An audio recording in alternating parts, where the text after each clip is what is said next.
Assalamualaikum warahmatullahi wabarakatuh. Perkenalkan, nama saya Eka Lisnawati dari kelas 6F Program Studi Ilmu Gizi Fakultas Ilmu Kesehatan Universitas Muhammadiyah Profesor Dr. Hamka. Pada kesempatan kali ini, saya akan membuat menu makan malam untuk pasien intestinal polyps dan juga presentasi mengenai menu diet ini. Video ini dibuat untuk tugas ujian akhir mata kuliah Gizi Klinik Komprehensif dengan dosen pengampu Ibu Devika Ramadhani SKZ MKM. Menu yang akan dibuat kali ini adalah menu dengan bentuk makanan lunak. Di antaranya yang pertama ada nasi tim, yang kedua tumis labu sapi, yang ketiga tumis bihun kol, dan yang keempat adalah buah pepaya potong. Langsung saja yuk kita ke proses pembuatannya.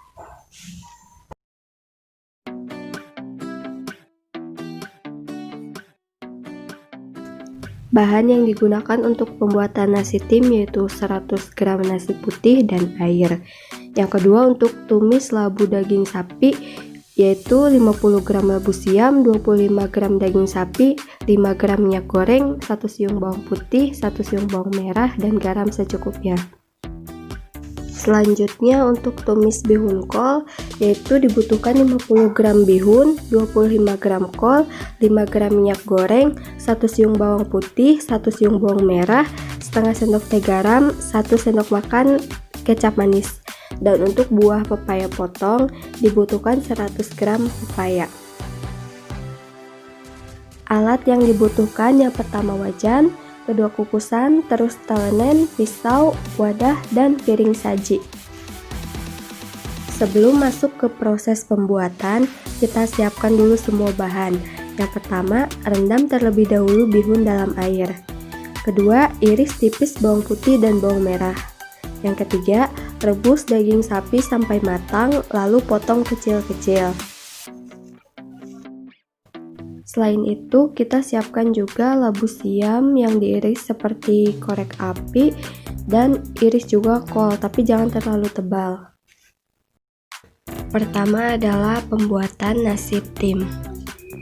Pada pembuatan nasi tim, nasi yang sudah diberi air dimasukkan ke dalam kukusan dan dikukus hingga airnya habis. Ini adalah nasi tim yang udah jadi. Lalu kita sisihkan dulu dan masuk ke proses pembuatan tumis labu sapi. Pertama, masukkan minyak sebanyak 5 gram. Lalu tunggu sampai panas. Terus masukkan bawang merah dan bawang putih. Kemudian kita aduk-aduk sampai baunya harum. Dan yang ketiga, masukkan daging sapi. Diaduk.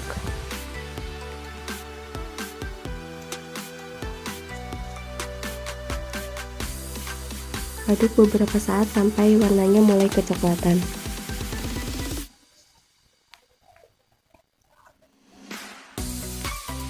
Lalu tambahkan labu siam, tumis hingga layu.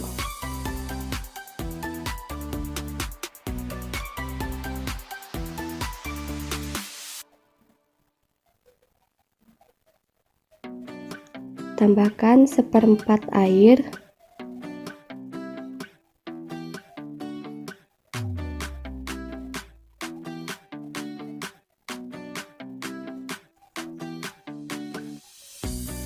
Masukkan garam.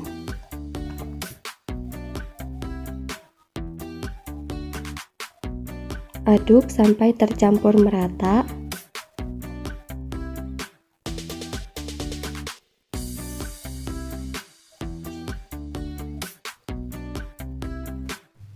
Aduk hingga airnya meresap dan sisihkan. Langkah selanjutnya adalah membuat tumis bihun kol. Masukkan 5 gram minyak goreng.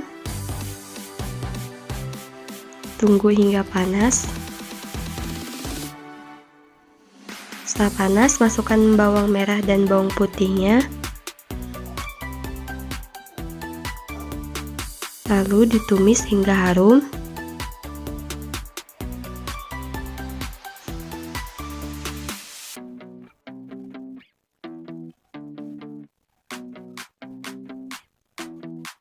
Masukkan bihun terlebih dahulu.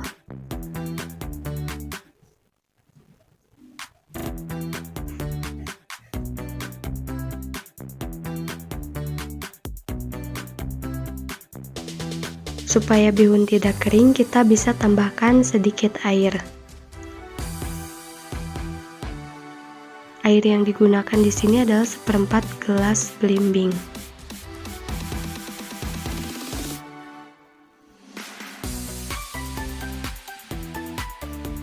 Setelah itu masukkan kolnya.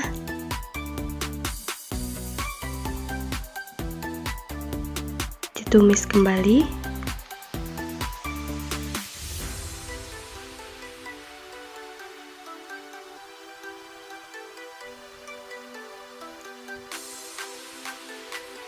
Lalu masukkan garam secukupnya, tidak perlu banyak-banyak.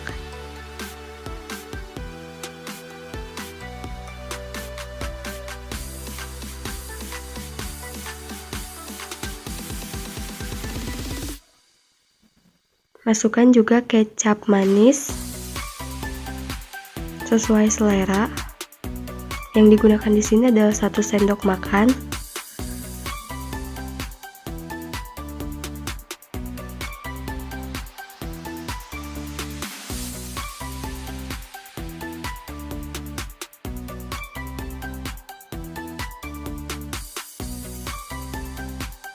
Ditumis hingga tercampur.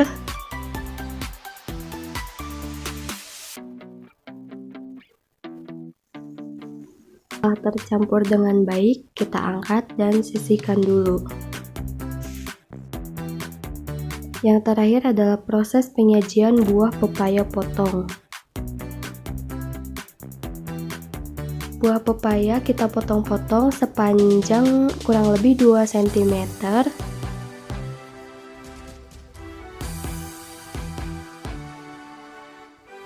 Lalu kita timbang sebanyak 100 gram.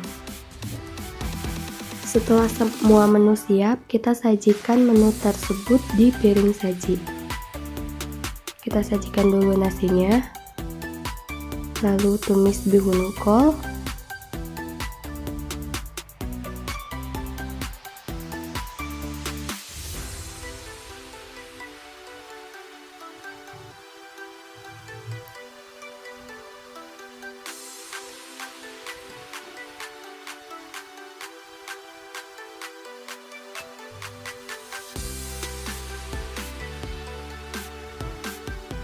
selanjutnya sajikan juga tumis labu sapi, ditata supaya rapih ya.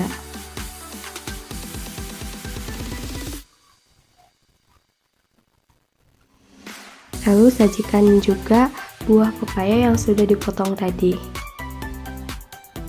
Nah, ini adalah menu yang sudah siap untuk disajikan. Itu tadi contoh menu makan malam beserta proses pembuatannya untuk pasien intestinal polyps dengan bentuk makanan lunak.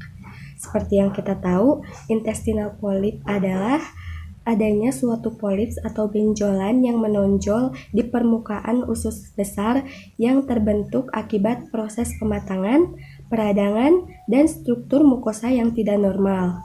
Pada umumnya, intestinal polyp ini tidak berbahaya, namun ada kemungkinan untuk tumbuh berkembang menjadi kanker usus besar apabila tidak diatasi dengan baik. Bagaimana polip bisa tumbuh? Polip ini dapat tumbuh akibat dari sel-sel yang mengalami mutasi. Pembelahan sel yang harusnya terjadi secara teratur dan berhenti ketika sel-sel yang rusak telah diperbarui, malah terus tumbuh dengan semakin cepat dari yang seharusnya. Pertumbuhan polips tidak bisa dideteksi oleh tanda dan gejala, sehingga harus dilakukan pemeriksaan screening seperti kolonoskopi, CT scan, sinar X, dan pemeriksaan feses. Penyebabnya itu bisa dari merokok, konsumsi alkohol, makanan tinggi lemak, lalu konsumsi daging merah yang berlebihan atau lebih dari 70 gram per hari, dan asupan serat yang rendah. Pencegahan intestinal polyps yaitu dengan melakukan pemeriksaan rutin dan perubahan gaya hidup seperti yang pertama, perubahan kebiasaan yang sehat. Misalnya, banyak mengonsumsi sayur dan buah. Lalu, kurangi asupan lemak, batasi konsumsi alkohol, tidak merokok, beraktivitas fisik yang cukup, dan menjaga berat badan tetap ideal. Yang kedua itu ada konsumsi kalsium dan vitamin D. Terus yang ketiga, lebih berhati-hati jika kita memiliki risiko tinggi, sehingga dibutuhkan konseling genetik dan mulai menjalani tes kolonoskopi secara teratur mulai dari usia dewasa muda. Dalam penanganan gizi pasien intestinal polyps, syarat diet yang diberikan yaitu yang pertama, kebutuhan energi cukup sesuai kebutuhan. Yang kedua, protein diberikan cukup atau 10-15% dari kebutuhan energi total. Nah, untuk konsumsi daging merah diberikan porsi yang lebih kecil atau sepotong daging dengan ukuran kecil, dikurangi juga frekuensinya menjadi 3-4 kali per minggu. Lalu lemak yang diberikan sedang, yaitu 15-20% dari total kebutuhan energi. Karena makanan tinggi lemak akan meningkatkan jumlah sterol di usus besar yang akan diubah oleh bakteri menjadi asam empedu sekunder yang bersifat karsinogenik. Selanjutnya adalah karbohidrat yang diberikan cukup, yaitu sisa dari kebutuhan energi total. Lalu untuk kebutuhan zat gizi mikronya, vitamin dan mineral diberikan cukup sesuai kebutuhan, terutama vitamin A, B kompleks, C, D, E, kalsium, dan serat. Serat diberikan tinggi yaitu 30-50 gram per hari, karena menurut penelitian Nindrea et al. Tahun 2019, serat ini dapat mengurangi risiko terjadinya kanker usus besar dikarenakan adanya cairan pelumas saat kita buang air besar, sehingga dapat mengurangi waktu transit dan mengurangi kontak antara zat karsinogen dengan lapisan kolon atau rektum. Lalu untuk kebutuhan cairan dan elektrolit, cairan diberikan tinggi yaitu 2-2,5 liter per hari untuk membantu memperlancar defekasi. Pemberian minum sebelum makan juga dapat merangsang peristaltik usus.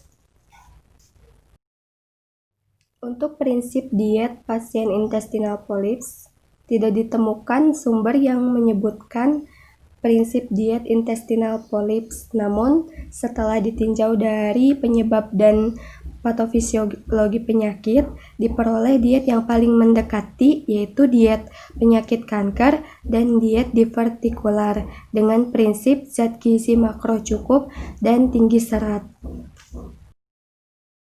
Kandungan energi, zat gizi makro dan mikro menu makan malam pada pasien intestinal polyps dengan contoh kasus yaitu laki-laki umur 38 tahun dengan jumlah kebutuhan energi yaitu 2.550 kilokalori, 65 gram protein, lemaknya 70 gram, karbohidratnya 415 gram, lalu serat 36 mg, vitamin C 90 mg, dan kalsium 1000 mg.